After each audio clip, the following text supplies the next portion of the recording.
네, 여러분 반갑습니다. 오늘은 6월 25일 토요일 아침입니다. 제 개인 사정으로 사전에 녹화로 기도회가 진행되는 점 양해해 주시기 바랍니다. 찬송가 210장 시온성과 같은 교회 이 찬송 부르고 6월 25일 토요일 아침 기도회 시작하겠습니다. 찬송가 210장입니다.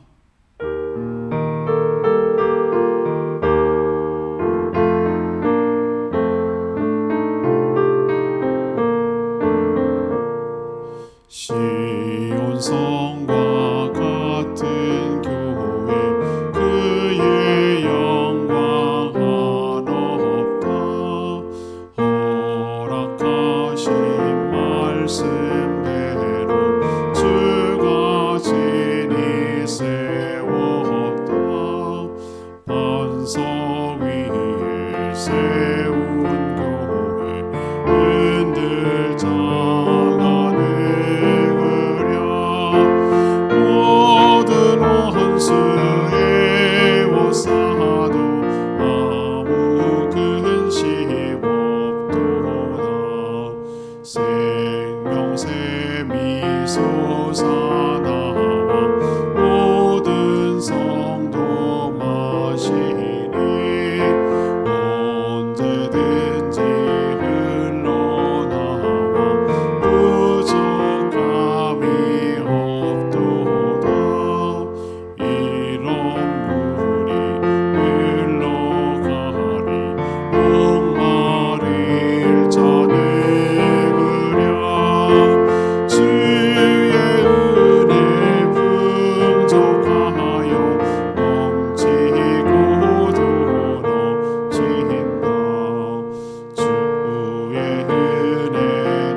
찬양집 760장입니다. 평안을 너에게 주노라. 찬양집 760장 같이 부르겠습니다. 찬양집 760장입니다.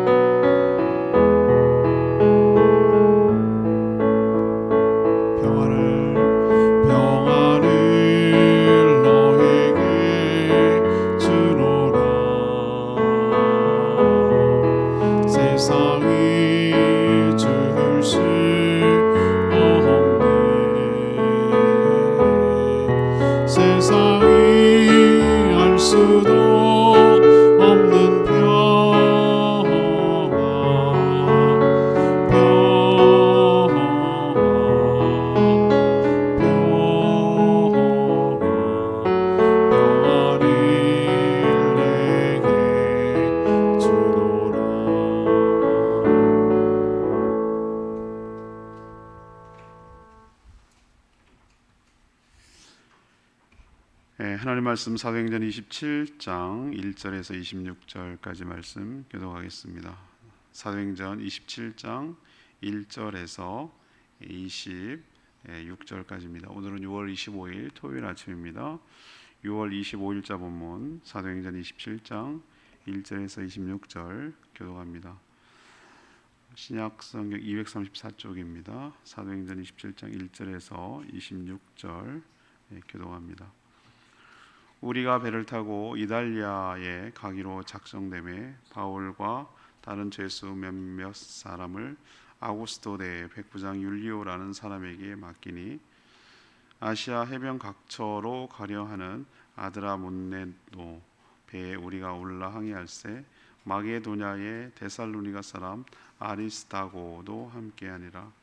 이튿날 시돈의 대니 율리오가 바울을 친절히 대하여 친구들에게 가서 대접받기를 허락하더니 또 거기서 우리가 떠나가다가 맞바람을 피하여 구브로 해안을 의지하고 항해하여 길리기야와 밤빌리아 바다를 건너 루기아의 무라시에 이르러 거기서 백부장이 이달리아로 가려 하는 알렉산드리아 배를 만나 우리를 오르게 하니 배가 더디가 여러 날 만에 간신히 니도 맞은편에 이르러 풍세가 더 허락하지 아니하므로 살몬의 앞을 지나 그레데 해안을 바람막이로 항해하여 간신히 그 연안을 지나 미항이라는 곳에 이르니 라세아 시에서 가깝더라.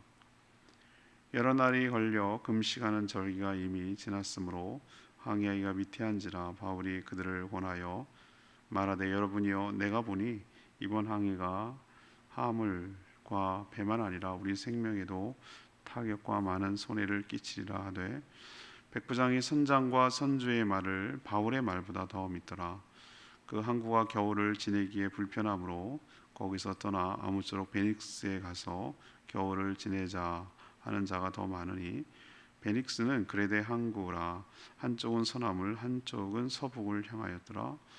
남풍이 순하게 불매 그들이 뜻을 이룬 줄 알고 닷을 감아 그레데 해변을 끼고 항해하더니 얼마 안 되어 섬 가운데로부터 유라굴로라는 광풍이 크게 일어나니 배가 밀려 바람을 맞추어 갈 수 없어 가는 대로 두고 쫓겨가다가 가우다라는 작은 섬 아래로 지나 간신히 거울을 잡아 끌어올리고 줄을 가지고 선체를 둘러 감고 스르디스에 걸릴까 두려워하여 연장을 내리고 그냥 쫓겨가더니 우리가 풍랑으로 심히 애쓰다가 이튿날 사공들이 짐을 바다에 풀어버리고 사흘째 되는 날에 배의 그물을 그들의 손으로 내버리니라. 여러 날 동안 해도 별도 보이지 아니하고 큰 풍랑이 그대로 있음에 구원의 영마저 없어졌더라. 여러 사람이 오래 먹지 못하였음에 바울이 가운데 서서 말하되 여러분이여 내 말을 듣고 그레데에서 떠나지 아니하여 이 타격과 손상을 면하였더라면 좋을 뻔하였느니라. 내가 너희를 권하노니 이제는 안심하라. 너희 중 아무도 생명에는 아무런 손상이 없겠고 오직 배뿐이리라. 내가 속한 바 곧 내가 섬기는 하나님의 사자가 어젯밤에 내 곁에 서서 말하되 바울아 두려워하지 말라. 내가 가이사 앞에 서야 하겠고 또 하나님께서 너와 함께 항해하는 자를 다 내게 주셨다 하였으니 그러므로 여러분이여 안심하라. 나는 내가 말씀하신 그대로 되리라고 하나님을 믿노라. 그런즉 우리가 반드시 한 섬에 걸리리라 하더라. 아멘. 로마에서 재판을 받기 위해 이제 바울을 호송하는 일이 시작이 됐습니다. 이미 크레타 섬까지 오는데 상당히 지체했고 또 항해 위험한 시기 겨울에는 그 당시에는 움직이지 않았거든요. 근데 그 시기가 와서 바울이 여기서 머물고 가자, 겨울을 나자라고 제안을 했는데 백부장은 선주와 선장의 말에 따라 항해를 강행했습니다. 순풍이 마침 불어와서 그들이 항해를 적당하다라고 생각하고 시작했는데 곧 광풍 유라굴로라는 광풍을 만나서 배가 표류하기 시작했습니다. 아무런 소망이 없을 때 그리고 정말 이제 다 모두 죽었구나라고 판 상황이 그렇게 몰아갔을 때 바울은 모두 무사히 섬에 닿을 것이다라고 그들을 안심시키는 나는 그렇게 되리라고 말씀하시는 하나님을 믿노라라고 말하면서 안심시키는 내용이 오늘 내용이 되겠습니다. 우리는 그 한 배에 탔다라고 말하죠. 오늘 질문은 이겁니다. 성도는 세상 속에서 어떻게 살아야 합니까? 성도는 세상 속에서 어떻게 살아야 합니까? 이 얘기는 뭐냐면은 배를 하나의 세상으로 보자 말이죠. 사도 바울은 성도의 대표이고 사도 바울의 모습 속에서 우리가 성도가 어떻게 살아가야 되는지 오늘 말씀을 통해서 교훈을 얻고 단서를 얻게 되기를 원합니다. 먼저 1절에서 12절까지의 말씀입니다. 위험을 감지하고 경고해야 한다는 것이죠. 이게 성도의 역할이라는 겁니다. 드디어 황제에게 이제 재판을 받기 위해 이제 바울의 호송이 시작되죠. 이 호송 책임자는 율리오라는 백부장이었습니다. 물론 바울만 가는 건 아니고요. 다른 여러 제수들도 함께 한목에 가는 것이죠. 처음 이제 배는 아시아라고 말하면 자꾸 우리 중국이나 뭐 일본, 우리나라 생각하는데 그때 당시는 아시아라고 한다면 지금의 터키의 서쪽 남쪽 그 고들 아시아라고 그랬어요. 그 아시아 해변을 항구 그때는 막 원양으로 가는 게 아니라 근해에서 이렇게 뻔히 이렇게 육지가 보이면서 그 근해를 따라 움직이는 그런 식이었거든요. 위험하니까요. 그래서 아시아 해변 각 항구로 가는 아드라 묻데노 아드라 묻데노라는 배 이름입니다. 그 배를 타고 처음에 갔어요. 그래서 무라라는 곳까지 이제 정말 힘들게 갑니다. 그래서 거기서 이제 이탈리아죠. 지금의 이제 로마가 있는 그 반도 이탈리아로 가는 알렉산드리아, 이것도 배 이름입니다. 알렉산드리아로 갈아탑니다. 처음부터 항해가 쉽지 않았다는 것을 여러분 알 수 있죠. 배가 더디 가는 바람에 여러 날이 예상한 것보다 훨씬 더 걸렸어요. 그래서 간신히 이제 크레타 섬의 미항, 아름다운 항구라고 하는 그 미항에 도착을 한 거죠. 근데 그 금시간은 그 때가 금시간은 저희가 보통 9월쯤이거든요. 근데 그걸 끝나고 이제 10월부터는 좀 위험하고 11월부터는 항해를 하면 안 되는, 그 당시는 항해가 무슨 요즘처럼 엔진이 있어서가 아니라 바람에 의존해야 되기 때문에 겨울 바람 때문에 그때는 움직일 수가 없는 항해 우리도 금어기 뭐 이런 것처럼 항해를 할 수 없는 금지 기간이 이 11월부터는 본격적으로 되는데 지금 이 시기가 아마 추정하건대 10월쯤이 아닐까 이렇게 추측을 하는 것이죠. 그래서 좀 위험한 때가 이제 접어든 거예요. 그리고 당시 항해 기술로는 좀 힘든, 좀 위험을 감수해야 되는 뭐 이때가 아닌가 싶습니다. 그래서 바울은 이들에게 제안을 하는 것이죠. 지금 이번 항해가 배도 손상이 되고 화물도 타격이 있고 생명까지도 위험에 처해질 수 있으니 여기 미항이라는 곳에서 겨울을 하고 기다렸다가 봄에 움직이십시다 이렇게 얘기를 한 거죠. 근데 이것이 자기 생각일 수도 있지만요. 내가 보니까 이런 구체적으로 뭐 배 타격이 있고 뭐 화물도 어렵고 생명에 막 이거는 저는 기도하는 가운데 하나님께서 알려주신 것이라고 저는 보는 것이죠. 그렇게 얘기를 했음에도 불구하고 이 호송 책임자인 백부장이 누구 말을 들었어요? 바울의 말 들을 리가 없죠. 죄수라고 생각했으니까요. 그래서 이 미항보다는 그 인근에 베닉스라는 곳이 겨울나기 월동하기에 좋다라고 판단을 했는데 또 다른 여러 사람들도 맞다 자기 불편하니까 그래서 백부장은 사도 바울의 말보다는 그들의 말을 더 들은 거예요. 또 다수가 거기에 찬성하니까. 근데 여러분 기억하셔야 됩니다. 세상에는 참 전문가가 많아요. 맞아요. 선주 선장이보다 바울이 전문가는 아니죠. 그렇지만 그는 하나님의 음성을 듣고 있는 사람이에요.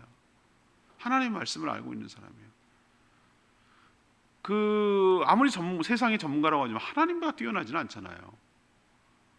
하나님께서 만물과 역사를 다스리는데 그 말을 들었어야 되잖아요. 그런데 그렇게 듣지 않고 자기 임의로 행인 것이죠. 그렇지만 우리 성도들은 세상에서 만약에 이런 식으로 계속 간다 하면 정말로 위험합니다라는 것을 더 알리고 더 경고하는 일을 우리가 해야 되는 것이죠. 이게 성도의 책임이기도 해요.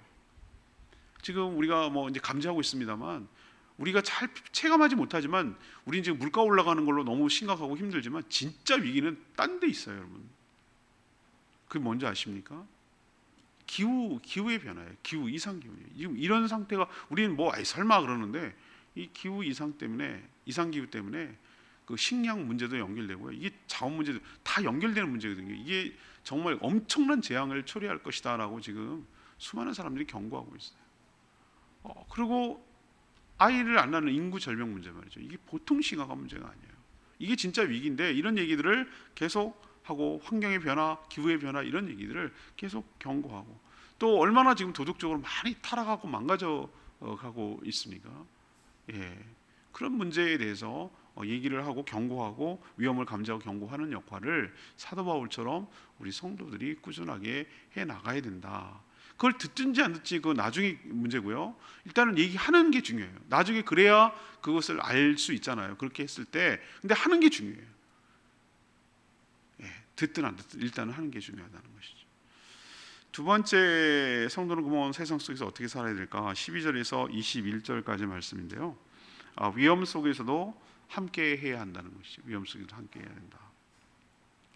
백부장은 바울에게 친절히 대했습니다. 항해만큼은 그렇지만 선주와 선장의 말을 더 들었죠. 그들이 전문가라고 그렇게 생각을 했기 때문에 그런 것이죠. 선주하고 선장도 거기에 또 많은 사람들 주변에 있었겠죠. 지금 당장 이탈리아로 갈 수 없다라는 것을 그들도 잘 알았어요. 이건 위험하다는 거. 그렇지만 그들은 다만 좀 더 편한 곳에서 겨울을 나고 싶었던 것이에요. 미항 그러면 굉장히 미항이 말 그대로 아름다운 항구인데 아마 살기는 힘들어 같아요. 그냥 아름답기만 했던 것 같아요. 베닉스가 훨씬 더 살기가 편했던 것 같아요. 그래서 이제 거길로 옮겨가자. 뭐 이탈리아로 가자는 얘기가 아니다. 이탈리아로 그냥 겨울 잘 날 수 있는 베닉스로 가자. 뭐 이렇게 제안한 거죠. 그리고 또 마침이라고 이 표현이 참 애매한 표현인데 요게 사람 잡는 거예요. 이 마침 남풍이면은 이 항해하기에 딱 좋은 남풍이 순하게 또 그것도 아주 강하게 아니라 순하게 불어왔단 말이죠. 밀어붙이는 거죠. 위로 이렇게 올라가야 되는 남풍까지 불어주니 얼마나 좋습니까? 그래서 그들은 자기의 뜻대로 될 줄로 알고, 야 이거 좋은 찬스다. 이런 일이 없는데 뭐 이러면서 이제 뜻대로 된 줄 알고 항해를 이제 강행한 거 시작한 거예요. 자, 세상에는요 전문가라고 말하는 자들이 이런 식의 태도를 보이고 또 다수가 이렇게 하면 또 그렇게 따라요. 그렇지만 오늘 성경 보세요. 얼마 되지 않아서 항해한 지 얼마 되지 않아 남풍이 처음에 순하게 불었다가 얼마 되지 않아서 유라굴로라고 이름을 붙이는 광풍 이게 북동풍이거든요. 이게 이제 막 불어오는 거예요. 유라굴로. 얼마나 고유 명사가 있는 것으로 보면 이것이 얼마나 무서웠으면 거기다 이름을 붙이겠어요. 유라굴로, 광풍. 그래서 처음에는 어떻게든지 배를 통제하고 제어해 보려고 애를 씁니다. 그래서 처음에 뭐 짐도 버리고 배 기구도 버리고 뭐 다 했는데 차례 하나씩 다 버리는 꼴이 됐죠. 그리고 결국은 자기들이 할 수 있는 게 아무것도 없는 거예요. 그냥 맡겨버리는 거예요. 말은 맡긴다는 거지만 그냥 표류하는 거예요. 그냥 맡기는 거예요. 그냥 떠내려가는 거예요. 별, 해 이런 거 보이지 않아서 그 당시 나침판이 없으면 뭘로 갖고 있을까요?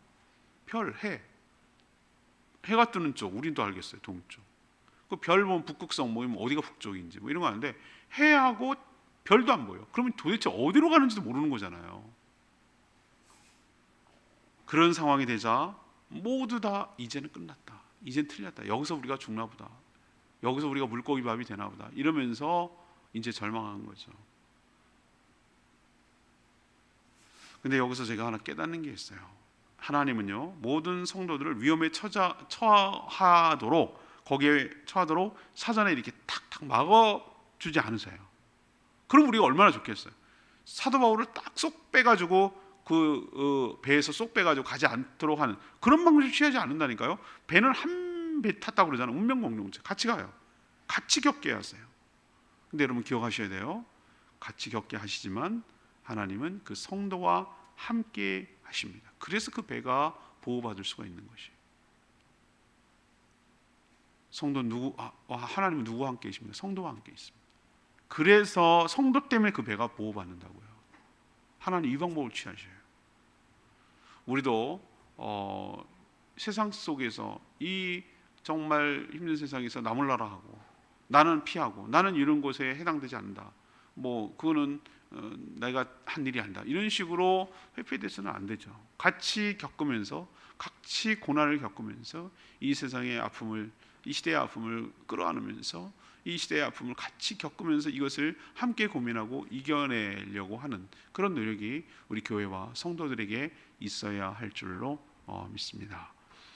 세 번째 얘기는요, 22절에서 26절까지 말씀입니다. 소망을 주며 안심을 시켜야 하는 역할, 이것이 성도의 중요한 역할이라고 저는 봅니다. 그들은 이제 한 배에 탔습니다. 살아도 같이 살고 죽어도 같이 죽는 그런 운명 공동체라고 할 수가 있겠죠. 이미 모든 것을 다 버렸어요. 뭐 기구도 버렸다고 그랬잖아요. 이제 항해하는 뭐 어떤 기구가 없어요. 그래서 배를 통제하지 못하는 바람에 그냥 자연에 떠밀려가듯이 물결 따라 바람 따라 뭐 이런 거죠. 그대로 맡겨 두고 2주 동안이나 10살이라고 표현했죠. 2주 동안이나 그냥 표류하는 거죠. 표류. 그들은 우리가 살 수 있겠다라는 어떤 희망의 단서도 얻지 못하는 그런 상황 속에 처해 있었습니다. 그때 이제 바울이 일어나서 얘기합니다. 위기를 구하는 것이죠. 크레타 섬에서 자기가 한 말을 듣고 거기 미항에서 겨울을 났더라면 좋을 뻔했다라고 얘기합니다. 이거는 니네 탓이야라고 이제 이렇게 책망하고 모든 책임을 전가하려는 그런 의도에서 말하는 것이 아니에요. 이제 자신을 통한 하나님의 말을 더 신뢰하고 듣게 하려는 의도로 이런 말을 꺼내는 것이죠. 그러면서 하는 말이 어젯밤에 자기가 믿는 하나님께서 자기에게 배와 함께 있는 사람들을 자기에게 주셨다, 이런 표현을 써요. 그리고 반드시 한 섬에 걸리게 되어 살게 될 것이다. 그러니 여러분은 안심하라 라고 그렇게 외치죠. 그 섬이 나중에 알고 봤더니 몰타라는 섬이었어요. 우리가 이제 묵상해서 알게 되는 것이죠. 선장, 그리고 여러 다수의 사람들은 뭐에 따라 움직입니까? 편리, 그리고 이익에 따라 또 풍세를 보고 판단하고, 백부장은 또 전문가의 말을 듣지만 하나님의 사람은 누굴 말을 듣습니까? 천지를 창조하고 이 모든 것들을 주관하고 통제하시는 하나님의 말씀을 듣고 전하고 움직이는 것이죠. 이게 차이점이죠. 여기가 차이점이죠. 여러분, 소망은 어디서 나옵니까? 좋은 상황, 유리한 상황 속에서 나오는 게 아닙니다. 소망은 어디로부터 나오는가? 하나님께로부터 나오는 것인 줄로 믿습니다. 왜? 하나님은 자기가 한 말에, 자기가 한 약속에 책임을 지시는 분이기 때문에 우리는 이 사도 바울에게서 도전을 받는 것이죠. 우리도 이렇게 흔들리며 절망 가운데 있는 이 여러 사람들, 세상에 있는 사람들에게 여러분 안심하십시오. 여러분은 한 섬에 걸리게 될 것입니다. 하나님께서 여러분들을 다 구해내실 겁니다. 한 명도 손상받지 않을 겁니다 라고 이렇게 희망을 주는 사람, 소망을 전하는 사람이 우리 성도여야 할 줄로 믿습니다. 오늘 레마의 말씀이 저는 25절 말씀, 이 말씀이 굉장히 소망이 되는 말씀, 희망이 되는 말씀이에요. 그러므로 여러분이 안심하라. 나는 내게 말씀하신 그대로 되리라. 하나님을 믿노라. 이 얼마나 정말 희망찬 말씀이에요. 얼마나 죽음 가운데 헤매고 아무런 소망이 없는 이 세상에 해줄 수 있는 얼마나 귀한 말입니까? 저는 모든 성도들이 바울처럼 살며 말해야 된다고 저는 생각을 합니다. 바울의 말은 그냥 허황된 그냥 희망상, 그랬으면 좋겠어 라고 하는 그런 희망상이 아니에요. 무슨 심리적으로 위안을 주려는 그런 의도도 아니에요. 그는 하나님께 들은 거예요. 하나님께서 어떤 말씀을 하시는지, 그래서 전하는 거죠. 전 여기서 도전을 받아요. 이런 경황이 없고 이런 정신없는 상황 속에서도, 죽을 상황 속, 정말 위험한 상황 속에서도 사도 바울은 하나님과 뭐 하고 있습니까? 소통하고 있습니다. 전 이게 정말 신기해요. 이게 정말 대단하다고 생각해요. 여러분, 그런 상황 가운데 기도가 나오겠어요? 정신이 없는데, 우린 배멀리만 해도 막 정신을 못 차리는데. 저는 교회와 성도들이 바로 세상에서 이런 역할을 해야 된다라고 생각을 합니다. 바울의 말을 들으면 여러분, 얼마나 절망 가운데 있는 세상에 얼마나 확신에 가득 차고 힘이 있는 말인가요? 여러분도 세상에 소망을 주는, 그냥 밑도 끝도 없는 근거 없는 소망과 희망이 아니라 말씀에 근거하는 하나님이 소망이 되시고 예수 그리스도가 소망이 되심을 전하며 살아가는 저와 여러분 됐으면 좋겠습니다. 오늘 질문이 뭡니까? 성도는 세상 속에서 어떻게 살아야 합니까? 이게 이제 오늘 질문이거든요. 첫 번째는 뭡니까? 위험을 감지하고 경고하는 역할을 해야 된다. 두 번째는 어떻게 하죠? 위험을 함께하면서, 위험 속에서도 그들과 외면하지 않고 그들과 함께하며, 그 우리가 있으므로, 하나님이 나와 함께 있으므로, 우리가 그 위험 속에 같이 있으므로 구원하는 역할을 감당해야 되는 것이다. 세 번째는 바로 소망을 주며, 절망 가운데 있는 그들에게 소망을 주며 안심시키는, 그래서 그들에게 희망을 주는 역할을 우리 교회와 우리 성도들이 해야 된다라는 것을 오늘 말씀을 통해서 가르쳐주고 있는 줄 압니다. 오늘 말씀 붙들고 기도하기 전에 찬양집 760장입니다. 찬양집 760장 부르고 기도하는 시간 갖도록 하겠습니다. 찬양집 760장입니다.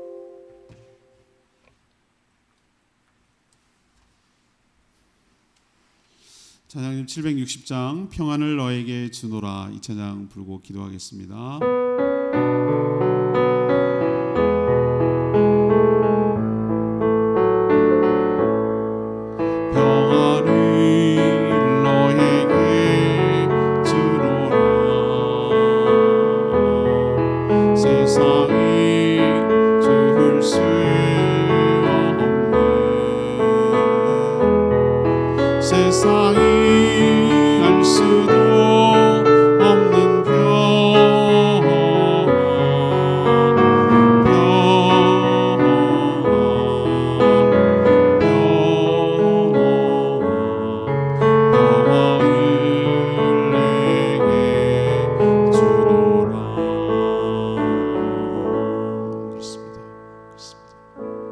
세상은 얼마나 자기 마음대로 살고 스스로 절망 가운데 빠지고 자초하잖아요. 살 희망이 없어. 믿는 자는 어떻게 될까요? 그 세상 속에서 나와야 될까요? 아닙니다. 그 속에서 같이 있으면서 하나님 말씀을 전하며 그 절망 가운데 희망을 이야기해 줄 수 있는, 여러분이요 안심하라, 이렇게 말해줄 수 있는 사람이 교회여야 하고 성도여야 할 줄로 믿습니다. 평안을 너에게 주노라, 이렇게 외치는 자가 저와 여러분 되기를 원합니다. 그런 삶을 살게 해달라고 주여 외치며 기도합니다. 주여 하나님, 평안을 너에게 주노라. 세상이 줄 수 없는, 세상이 수도 없는 평안,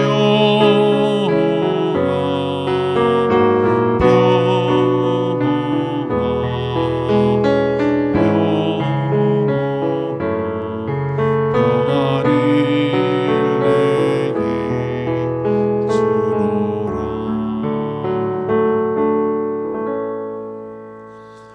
하나님, 바울의 태도와 말을 보면서 저희가 큰 도전을 받습니다. 저희도 세상에서 바울처럼 살아가기를 원합니다. 이렇게 살기 위해 하나님과 늘 소통하며 음성을 듣게 하여 주시옵소서. 세상의 여러 위험을 감지하고 경고함으로 살 길을 찾도록 돕게 하여 주시고, 또 위험에 처한 자들을 외면하지 않고 그 위험을 함께 겪어가게 하여 주시옵소서. 아무런 소망도 없는 자들에게 하나님께서 약속하신 소망을 전하며 안심하라고 위로하는 용기를 주는 저희들 되게 하옵소서.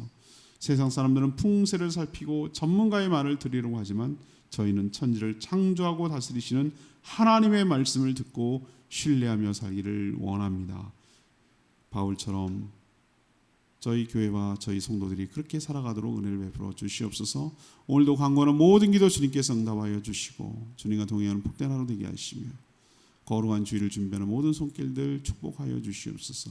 내 거룩한 주일 사랑하는 모든 성도들이 한자리에 모여서 하나님을 경배하며 예배하며 온전히 하나님께 예배드리게 하여 주시옵소서. 주님 손에 모든 것 맡겼고 예수 그리스도의 이름으로 축복하며 기도합니다. 아멘. 오늘 하루도 주님의 은혜 가운데 살아가는 여러분 되기를 원합니다. 주일학교 교사 강습회를 위해서 또 내일 주일 예배를 위해서 간절히 꼭 기도해 주시기를 바랍니다. 충분히 기도하고 하루 시작하겠습니다. 기도하겠습니다.